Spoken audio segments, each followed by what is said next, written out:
Hello and welcome to another brand new episode of the Pangolin podcast. I'm your host, Toby Jermyn. Thank you very much for joining me.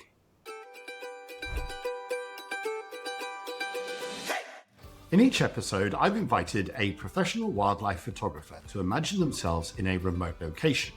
And along with their camera gear, they're allowed to bring 5 photographs to hang on the wall of their humble dwelling.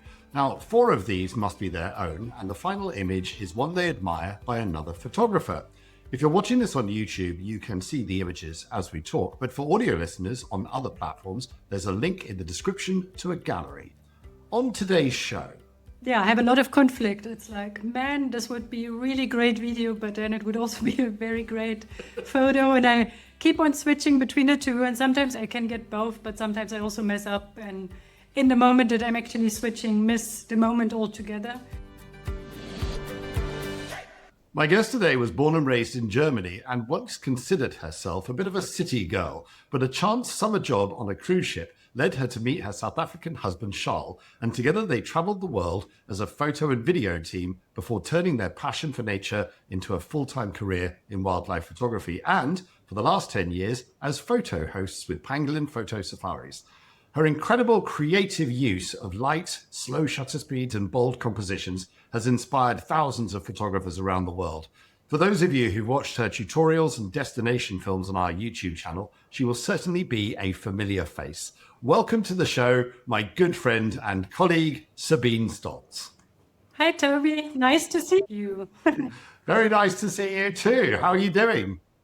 I'm great. I just came back to the Toby, which is very nice to be back here after a very long break. I had a good time, good quality time with my family in Germany. So, it was good. Excellent. And you're back in the Toby now, but not for long, are you? Because where are you off to next? I'm off to a whole month of India, visiting the tigers together with Charl. So I'm very much looking forward to that. That will be 2 back-to-back trips, which are 2 weeks each. So, a nice long stint in India. You and I are sort of ships in the night. I was in the Toby last week, then you've arrived. Yeah. So maybe at some point we'll end up in the Toby together at some point. Now, in the show, we asked you to select 4 images from your very extensive portfolio. How difficult was it to choose the 4 images that you ultimately chose?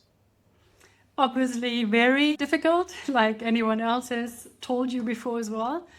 But in the end, what I've tried to do is not be too emotional about the images. Actually, for me personally, as a wildlife photographer, the biggest applause, or I don't know the right word, but you know what I mean, is when another wildlife photographer comments on my picture and gives me good feedback about it.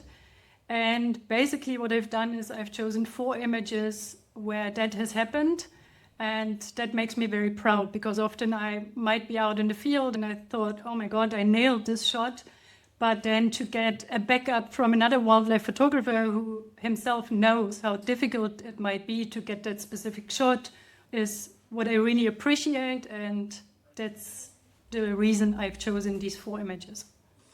Brilliant. Without further ado, I think we're going to start with the first image. This is an image I've always loved of yours. Can you please tell the viewers and the listeners about this image, where it was taken, for example?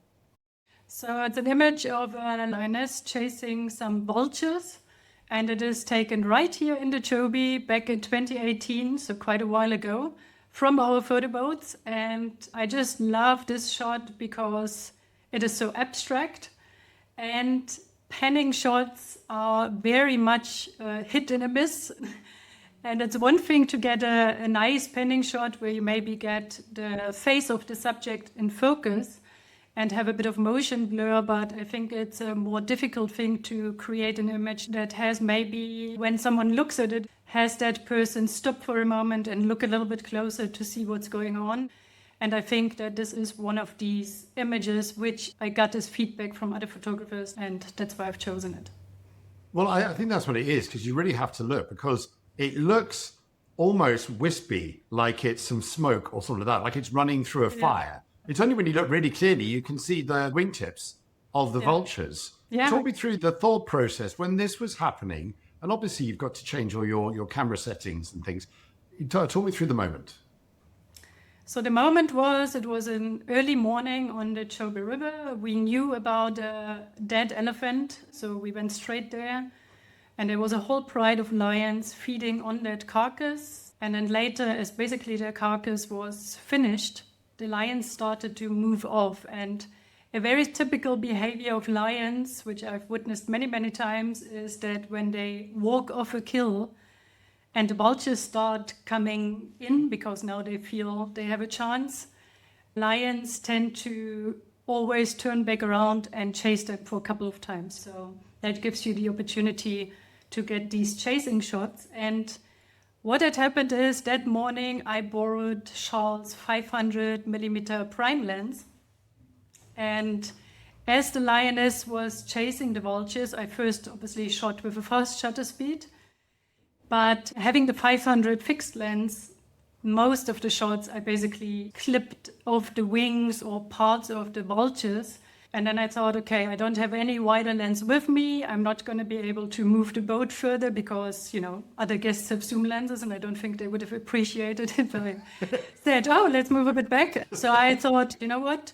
I think if I try something with motion blur, then it doesn't really matter if I cut off the vultures at some point, because it's anyway going to be all a blur. So I first got my couple of shots with a sharp Lioness and partially some vultures flying away. And then I slowed the speed down quite considerably. That one was shot on a 13th of a second. And I had to, because the ambient light was by then already quite bright, so I had to stop down my aperture to f22 to compensate, because I was already shooting on a lowest ISO of 100, and not to have an overexposed image, I had to stop down. And then, basically just every time she came chasing the vultures, trying to match the speed as she ran with my camera and lens and clicking away. And actually, I didn't do all that much, to be honest. There was not many attempts. And I very quickly... Don't say that. Well, it's unusual. I admit it. I'm really not a good photographer when it comes to panning, but that's why I also love this shot so much, because it felt so easy. I think it just works. And I think to this date, I have not done a better panning shot, sadly. But... I think you've nailed it. Stop now. Don't do any more panning shots. I know, we'd like to point out, this was 2018. So at that point, you've been with us at Pangolin for 3 years by that stage. But take me back to, okay, before Pangolin, you were working on a cruise ship and you met Charl and you're doing lots of photography. You're not doing photography like this. Tell me about your photographic journey before you came to Pangolin. And did you use any of the skills you learned there coming to us? So on the cruise ship, we mainly photograph the guests that are on board, because that essentially is what sells. So people, lots of studio photography, any opportunity you can get photographing the people out on shore excursions in the different destinations. At dinner at night when people are dressed up, the captain's handshake, all the typical cruise ship style photographies that you get. And of course, we did learn a great deal. I mean, all the basics about photography, the shutter speed, the aperture, the ISO. When we started, it was still film days. So we still learned on film, which I think helped a lot to really concentrate on what you were doing, rather than just, with these days digital, just firing away and hoping there's something there in between. There was a lot of pressure as well that we obviously don't waste the good film roll, so we had to make the shots count. And in between, we also got lucky. We went to destinations like Antarctica, Arctic, Greenland. So there was also a bit of wildlife. And we also photographed penguins and the sorts, which we then found very quickly out that is way more fun. Shooting penguins rather than people in penguin suits. That's the way you move from one to the other. That is well put, Toby. There we go. It was a natural progression from penguin suits to penguins. Did you study photography as an academic study, or did you learn as you went along? No, I mean, I did not formally study it sitting in a classroom, but obviously when I started working on the cruise ships with Charl, I got taught all I know right there, and obviously had to teach a lot myself as well by just being out there. It's a real testbed for learning photography properly, especially, people talk about shooting on film and only have like 36 shots that you've got, but the pressure on you to get shots that people then want to buy. Every shot's got to count. Do you ever find yourself going back to that and thinking, okay, I've got to stop shooting so much. I don't have enough hard drive space. And do you think your mindset is to be more selective sometimes and going back to a film shooting mentality, if you like? Yes, I think especially lately, since I have my Canon R3, mirrorless cameras that have even way more frames per second that you can shoot now. I obviously make use of that technology because it can get you moments that you would otherwise not get. But also lately, my hard drives are filling really quick and I spend a lot of time having to sit and delete photos again. And it does make me think lately if I should not, shoot on lower frames per second again and just be more concentrated on that perfect shot rather than just firing off like a maniac and hoping to get something in there. That's a good technique to describe it. Firing off like a maniac, which is at several frames per second. And so then you were on the cruise ship. So then remind everybody how you stumbled across Pangolin Photo Safaris. How did you find us? Tell that story. We basically, I think 90% of the employees at Pangolin probably stumbled across Guts, just as you did at times. So, yeah, exactly. Basically what happened is Charl's brother, who lives in South Africa, invited us to a barbecue at his house and also invited Guts, which he knew via a friend, and he knew that Guts was a photographer, wildlife photographer. And he was basically telling us about this great idea about Pangolin Photo Safaris and what he would like to do here. But, that was really in the start-up phase. And he did invite us to come up and visit him here in Kasane, which we took the offer, of course. And we loved it. We had an absolute fantastic time. He took us out on a photo boat, one of the first edition photo boats. He didn't have any guests. But we really enjoyed it, and we expressed, obviously, that would be something we would love to do. And Guts just said, look, at the moment, it's impossible. As you can see, there's no guest yet. I first have to make a bit of money. But we simply stayed in contact. That was actually back in 2011. That was when we were up the first time. That was year one. Yeah. And then 2014... that is when he told us that he had this new amazing girlfriend from Germany and we have to come and visit and meet her. So obviously, I think he already made a plan in the back of his head that, Janine is German and Sabine is German and Charl is South African and I'm South African. That's perfect. That's Guts' recruitment policy right there. I nailed it. If you're a German South African couple, send in your CVs. That'll probably work. Yeah, no, but obviously he knew we were photographers. We had the knowledge and all that, so that helped. We had the equipment. And then basically just half a year later after we visited, that is when you guys got the first houseboat. And then that is when the workload got too much for the two of them. And that's when we started with Pangolin, June 2015. June 2015. So yeah, it's almost 11 years, isn't it? So it's 10 and a half years. Wow, that's flown by, hasn't it? Obviously, as I said, most people know you from YouTube now, which has been extraordinary for us. But before we carry on, let's go and do the second image. Please tell everybody about this image. Yeah, the second image is of an elephant eye. And this is taken, first of all, in Masai Mara in Kenya. And why I've chosen this image is because I've worked in the Chobe now for 10 years, being surrounded by elephants all the time. And you would think that this should be an easy shot to get, but in reality, it is actually a very difficult shot to get because there's so many things that have to come together, like the right lighting conditions so that you actually get some detail and light in the eye of the elephant. And then secondly, having the right angle and height, because elephants are obviously huge creatures, and often I find in the Chobe on the boats, we might be sometimes a bit too low for this kind of shot, whereas on the vehicle there in the Masai Mara, I was basically on eye level with the elephant. And then thirdly, elephants often have this white substance in the corner of their eyes, and then obviously the shot also doesn't come out as nicely. So all these things came together in this shot, and the equipment I feel counts a lot as well in a shot like this. So having a big prime lens like a 600 or 800 millimeter fixed lens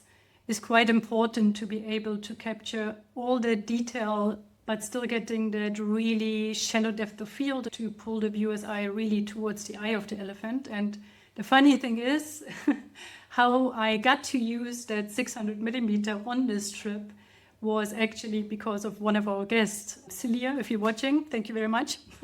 And he really wanted to test my 200-400 Canon lens with the built-in teleconverter that I was shooting with at the time, because he was thinking of getting one himself.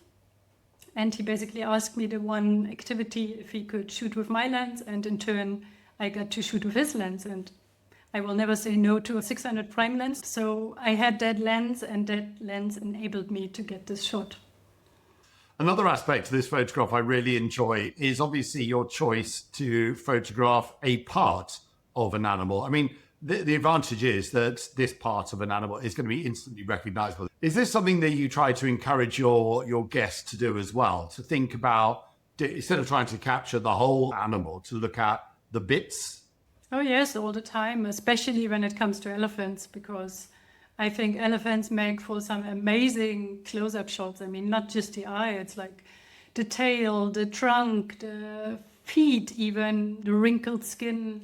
They're just so interesting. And I feel elephants, you can almost crop them in any way and it still can look good, especially if the background is maybe very cluttered, or in the case of elephants, obviously being herd animals, you often have other subjects in the background. So getting in close, you can actually get rid of these disturbances and create some really nice detailed shots. And the advantage we have in the Toby is the elephants in the Toby are incredibly relaxed, aren't they? Especially when there's lots of food around, there's lots of water around. They are very, very tolerant, much more so than anywhere else in Africa, I would suggest. Would you say that's correct? That's absolutely correct. And that's the beauty about Toby, that the elephants are so accustomed to the boats, the vehicles. They know there's no danger coming from it. I mean, they sometimes literally walk right up to our game viewer. I had elephants put their trunks on the bonnet, sort of feeling us. That is something very exceptional, and you don't easily find that elsewhere in Africa. No, we don't. And on that note, I think we should take a break. But before we do so, I want to encourage you, if you're enjoying this episode and the other episodes, to sign up for our Friday Focus newsletter and join our growing community of wildlife photographers. There'll be a QR code on the screen right now, which you can scan with your phone to quickly join. And there's also a link in the description down below where you can click on that as well. Okay, let's take a break and we'll come back and we'll talk about your third image.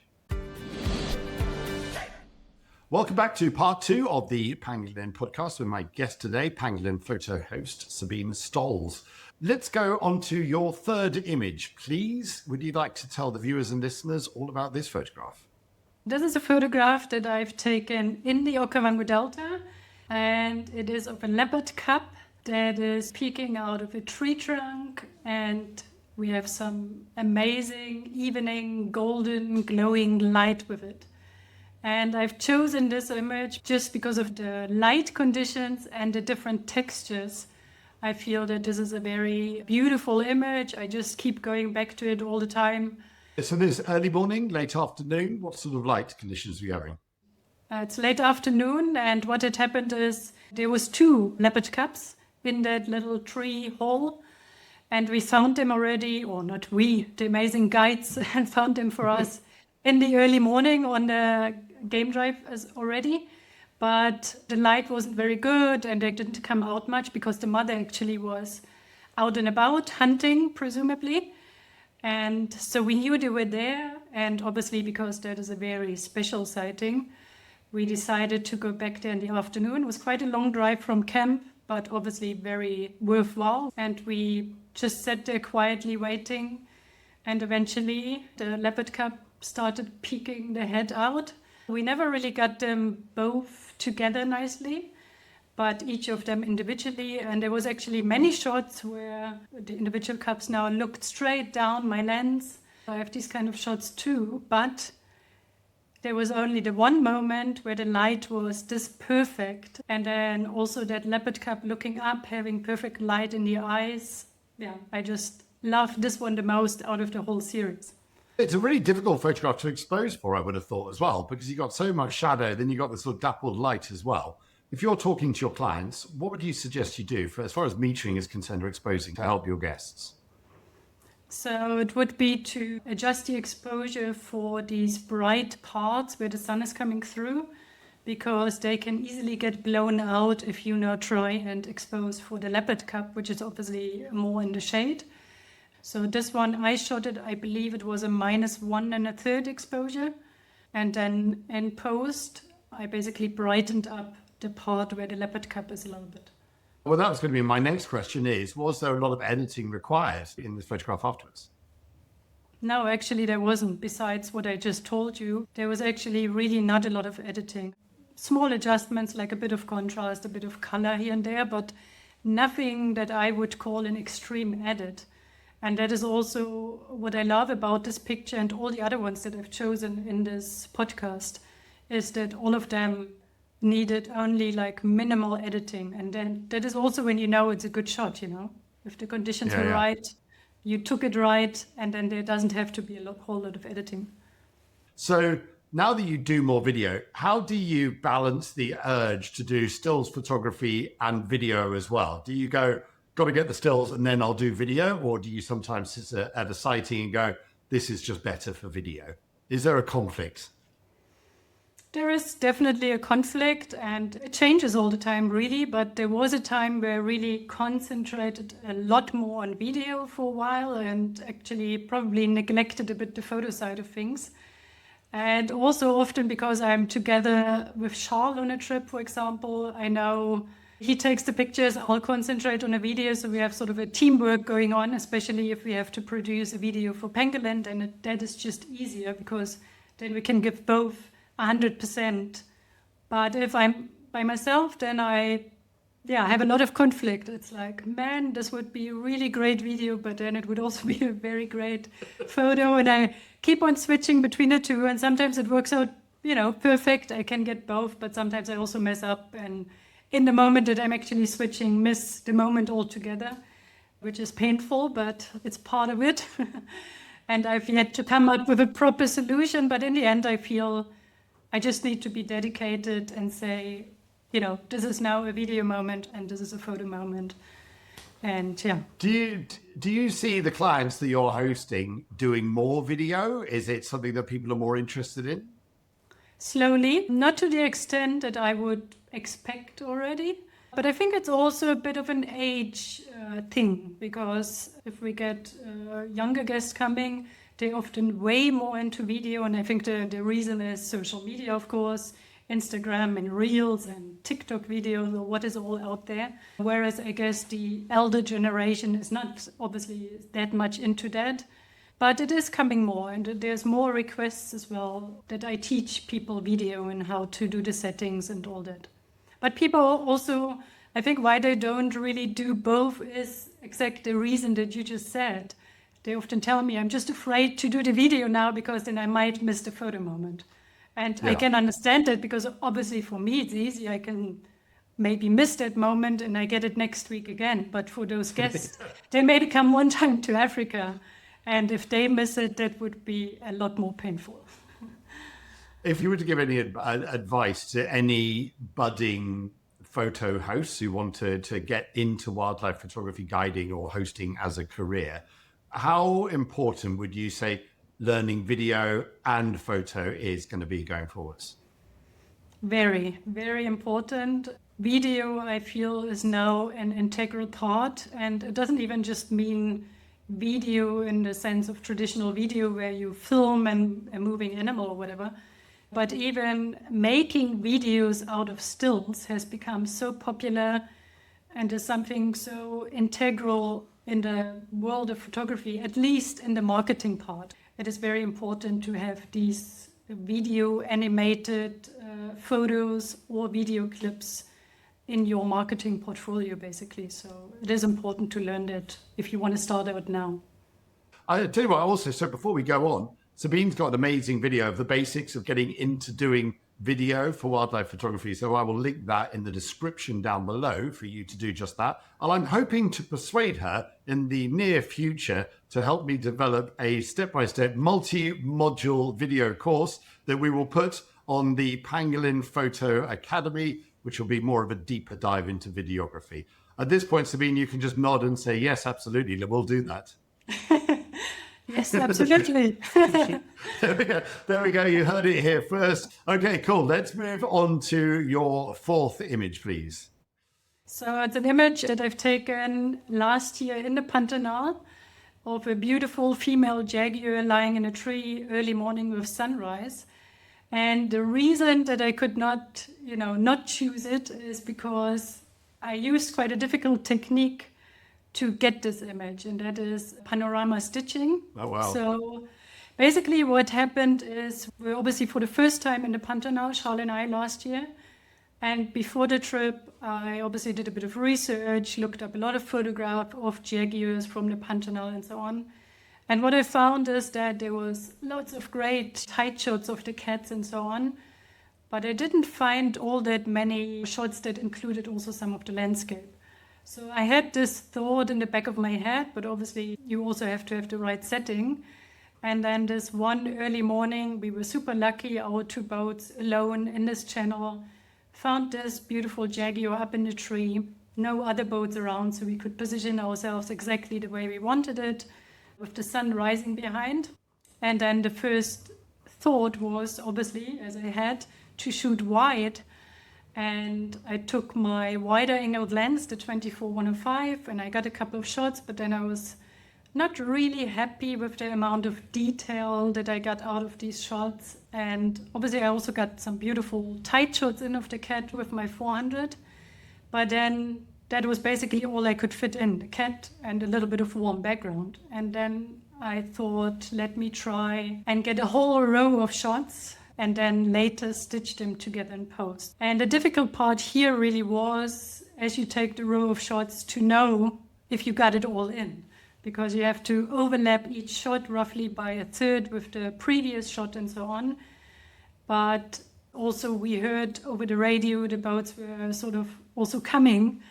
I was a bit under time pressure and I just tried to not mess it up and do it as quickly as I could. And obviously, being out in the field, I had no clue if I managed or not. When I actually did stitch them and it worked out, I was like so happy because, if I screwed it up, it would have been nail biting. But I shot it on f2.8, so I shot it specifically on that low f-stop to get this really razor thin depth of field once again, where the viewer's eyes are really drawn to the jaguar. And I feel on the wider lens, you just don't get that very shallow depth of field.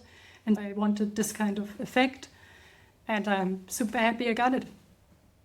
And so when you're doing this, are you just shooting single shots? So you do single shot, move slightly, single shot, move slightly. You haven't yet got it so that you know if you pan across and it takes 3 seconds and you fire away, you can get it perfectly. No. No, I take single shots and I try and orientate myself on things like the tree branches or something where I can make out if I have it all in. But again, more than often, if I go very wide like this, it actually fails and there is like this little piece missing. And talking about AI, of course, you could fill that in, but that would not be satisfying than actually getting it right. People who watch, regular viewers of this podcast will know that Villiers Stain chose this as his guest image. How do you feel about that? Yes, that was very nice. I actually, after I watched the episode, I wrote him a message and I thanked him. As I said, for me, the biggest compliment is if another wildlife photographer says, wow, that's a great shot. Then, that's for me the all-time tap on the shoulder. So yeah, it was great. And it felt great to have one of my photos chosen. I know that Guts has a technique when he does stitching shots and things like that. Very difficult to do with a 400mm lens, but he takes a photograph of his left foot and then does all the photographs and then takes a photograph of his right foot so that when he goes to edit all his images, he can see which are the ones in a sequence. Do you have a tip or a technique to know where you start and end? Okay, Guts uses his feet weirdly, but most people use their hand. Take a picture of their hand before and after to know what is the series. I must admit I'm pretty lazy with that. In the moment, again, I get flustered. I'm under time pressure. I just want to get it done. It would be wise to do it because sometimes I might do it multiple times, and then it gets really messy if you don't have a start and ending point. How do you take a photograph of your hand with a 400mm lens? If you've got Charl there, Charl, can you just hold up your left hand, please? Thank you. Do the stitching, and now your right hand. That'd be great. That's exactly why that technique anyway doesn't work for me. But you could just point at the floor or whatever. Take an empty sky picture, anything that tells you this is like the beginning or the end. So it's a very roundabout way to finding a top tip. Thank you very much. And on that note, we're going to take a quick break. But before we do that, a gentle reminder, if you haven't done so yet, to please subscribe to the channel, like this video, let us know in the comments if you have enjoyed any one of these images in particular. And now when we come back, we are going to discuss Sabine's guest image. So we'll see you in a second.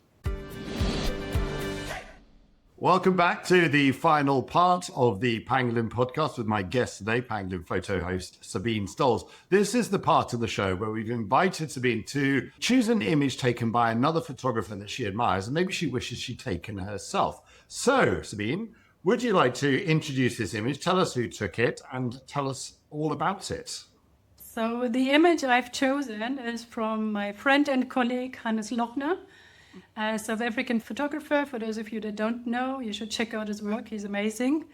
And although Hannes has so many incredibly creative shots, I chose this one because that is honestly a shot for some reason that I have in my head for years and I want to get, and I just don't seem to achieve it.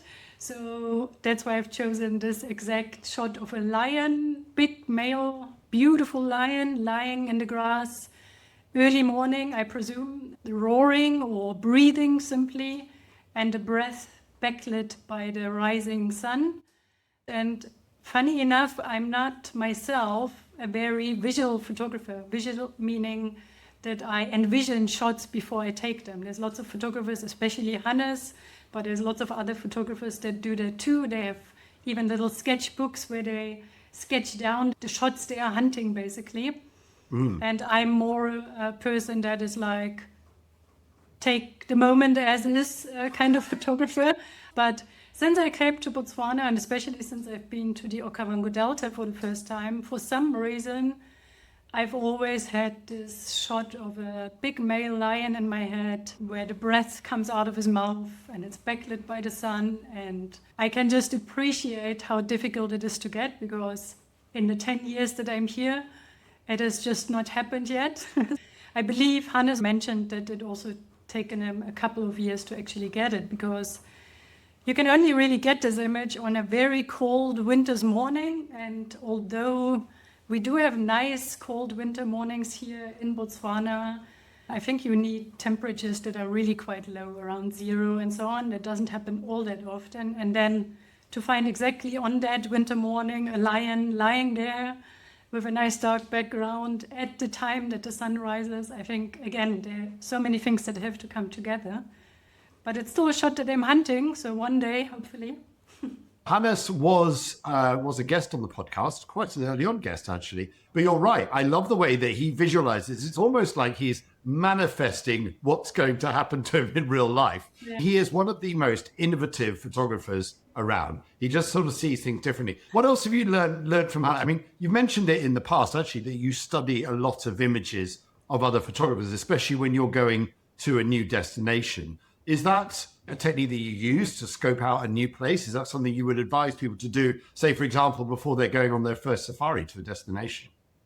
Definitely. I think it is a very important part of your photography if you travel to a specific location to get an idea of what kind of shots are possible to get and to get ideas, because if you have never been to the place, then it is very hard to imagine certain shots. And then once maybe the opportunity arises, you might also not be ready to take that shot. So I feel it is very important to do a bit of research about the places that you go and visit and study photographers' shots from these places. Not in the sense that you have to copy those photographs exactly, but it just gives you an idea what shots there are to get. And then when it happens, then you're ready for it. And is there another shot that you're chasing that's in your mind? What's your, what do they call it, the bogey one, the one that got away, or the one you haven't seen yet in your mind's eye? What is it? No, my bogey shot obviously would be the one of Charl, the leopard falling out of the tree shot, because I was right there with him. Oh. I just And he missed it. I didn't miss it. I just had a very different angle, and we didn't know before in which way the cat will fall down the tree, right? So it was all about luck for him in that moment, being in that right vehicle, having that specific angle. I got other shots from the side, which if Charles' shot didn't exist, would have been amazing. But since I know what exists, it's like, they don't they don't qualify anymore. So that is my bogey shot. I cannot wait to get Charl on the show then, and we're going to ask him his side of the story when he talks about this one. Do you find, you obviously have a real sense of teamwork. You're a married couple. Is there still a competitive edge that drives you forward sometimes? Yes, of course. There is always a bit of competitiveness between us, but friendly. We don't obviously be happy for each other, whoever gets a nice shot. But there's a competition going on as well. But usually Charl wins, so, Some might say that. We'll have to see when we get Charl on the show. We're going to interview him soon as well, when we can track him down.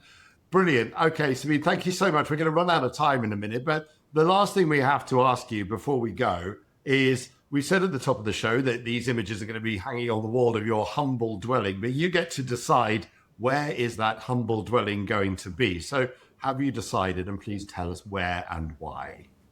I have decided. So originally, I would have chosen a small island in the Okavango Delta, but then I realized Janine already lives there, so I don't want to be on her doorstep.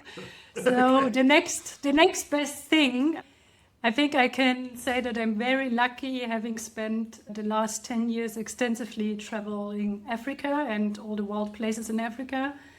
So my humble dwelling actually is going to be on the opposite side of the world. I would love to be down in Antarctica for a bit and photograph animals in the snow. Not even for a while. It's going to be forever, Sabine, but you've said it now, so we're banishing you to Antarctica. You'll be fine. We do have plans to go to Antarctica, probably around about 2028. Sabine will be there. So tell you what, Sabine, we'll just leave you there, shall we? Maybe we'll get a discount because it's only a one-way ticket. Perhaps that's an idea. You'll be with the penguins, and long may you enjoy being with the penguins. Brilliant, Sabine. Thank you so much for making time. And I know it's super busy for you at the moment. Really appreciate it. And I hope that we end up in the same country at some time soon to catch up. Yes, hopefully. Thank you for having me. Thank you for joining me on another episode of the Pangolin podcast. We really hope you enjoyed it. As always, we'd love to hear your comments and feedback, so please leave them in the comments down below. If you're an audio listener, we'd love it if you could give us a star rating or even a quick review. And if you don't want to miss the next episode or any of our other wildlife photography videos, make sure you subscribe to the channel. Finally, don't forget to sign up to the Pangolin Photo Safaris Friday Focus newsletter. You can do that by heading over to pangolinphoto.com, or you can scan the QR code on your screen now. Very much looking forward to seeing you on a Pangolin Photo Safari soon. And all that's left for me to say is that the Pangolin podcast was hosted by me, Toby Jermyn, and produced and edited by Bella Falk. Thank you.